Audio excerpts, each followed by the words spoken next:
Okay, let's talk about something that sounds kind of weird. The world's population just topped 8 billion, and it's still going up. And yet you see all these headlines about a coming population crash.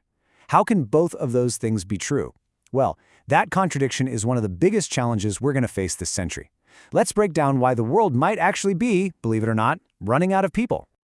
To really get our heads around just how serious this is, let's zoom in on one country.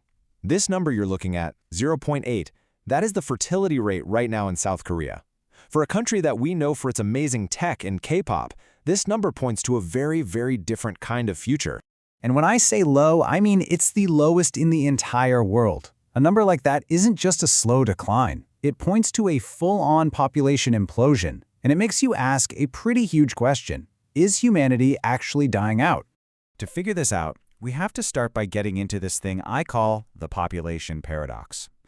How can our numbers still be going up if birth rates are crashing down? It all comes down to one key idea: the fertility rate. So, the magic number for any society is its fertility rate. It's just the average number of kids a woman has. And for a population to just replace itself, to stay stable, that number needs to be about 2.1. That extra 0.1 is to cover people who don't have kids or, sadly, children who don't survive to adulthood. Anytime you drop below that magic 2.1, your population is officially shrinking. And this slide shows you just how fast that shrinking can happen. It's kind of nuts.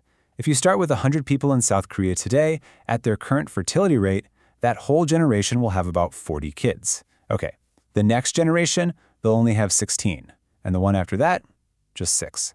So in only 3 generations, 100 people effectively become 6. That's what a population implosion looks like in real numbers. Now, I know what you're thinking. Okay, that's wild, but that's just a South Korea problem, right? Wrong. This is a global story. What we're really looking at is an aging planet. Seriously, this trend is everywhere you look. China is heading for what could be the biggest population drop in history. In Europe, the decline is a bit slower, mostly thanks to immigration. But in Eastern Europe, it's happening even faster because so many young people are leaving. Latin America, it already dropped below that 2.1 replacement rate back in 2015. The US is basically only growing because of immigration. And even Africa, the one continent we thought had high fertility for a long time, is seeing its rates fall way faster than anyone ever predicted. So here's the thing. This isn't just about the grand total number of humans shrinking. The real issue, the one that really changes everything for a country, is the structure of the population. It's all about who is young and who is old. Just look at this. It's staggering. In 1950, the median age in South Korea was 18. 18! By the end of this century, the projection is that the median age will be 59.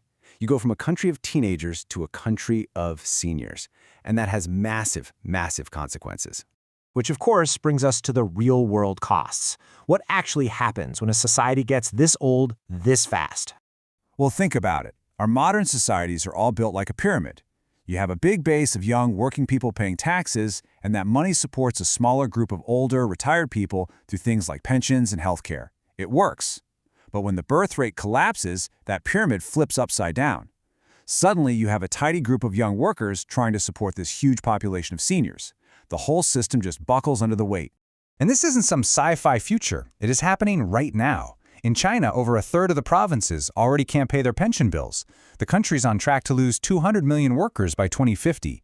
You can go to parts of Japan or East Germany today and see towns that are literally dying, with crumbling buildings because there's just not enough people to maintain them. And politics changes too. When seniors become the biggest group of voters, governments naturally start to focus more on them and less on investing in new ideas for the future. Okay, let's stop for a second and address the elephant in the room. I know a lot of you are probably thinking, hang on, with climate change and everything, isn't fewer people actually a good thing? It's a totally fair question. The problem really is all about the timeline. The world's population is still going to grow for at least another 60 years or so before it even starts to shrink. But climate change, we have to fix that now, in the next couple of decades. Waiting for the population to go down to save the environment is, well, it's like waiting for your house to burn down to solve your heating problem. It's just the wrong tool on the wrong timeline. So, if this is such a huge problem, what in the world can we do about it? This brings us to the really tricky part, searching for solutions. And the answers are anything but simple. The first idea everyone has is immigration. And don't get me wrong, it helps a lot, especially for places like the US. But it's not a permanent fix. Why not? Well, because birth rates are dropping everywhere. Eventually, you run out of places to get immigrants from. Plus, immigrants' kids and grandkids tend to adopt the birth rates of their new country anyway.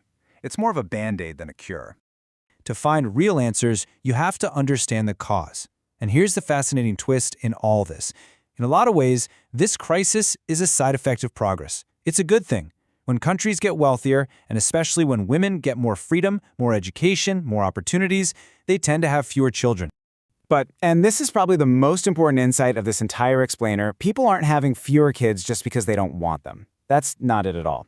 In fact, when you ask women in Europe how many kids they want, the average is about 2.3. That's well above the replacement rate. But the number they actually have is way lower.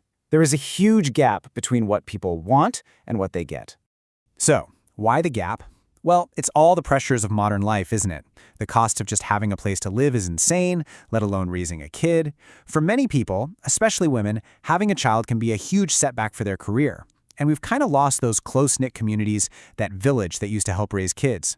On top of all that, our culture really celebrates individualism, personal freedom, travel, experiences, and having a big family can feel like it gets in the way of that. And you see, this totally reframes the problem. The question isn't, how do we convince people to have more kids? The real question is, how do we change our societies so it's easier for people to have the families they already want to have? The answers aren't easy, and no country has completely figured this out. But the path forward is pretty clear. It's about things like making childcare affordable and easy to find. It's about direct financial help for parents. It means getting serious about building more housing so people can afford a family-sized home. It means changing our work cultures so having a kid doesn't kill your career. And maybe the biggest thing is just creating a culture that is genuinely, truly supportive of families and children. At the end of the day, humanity is not going to go extinct because we stop having babies, but our societies are going to change in some really fundamental ways, and we have to be ready to adapt. It's a huge, slow-moving challenge, for sure, but it's not impossible. I mean, just think about all the incredible problems we've solved throughout history. Why should this be the one we can't figure out?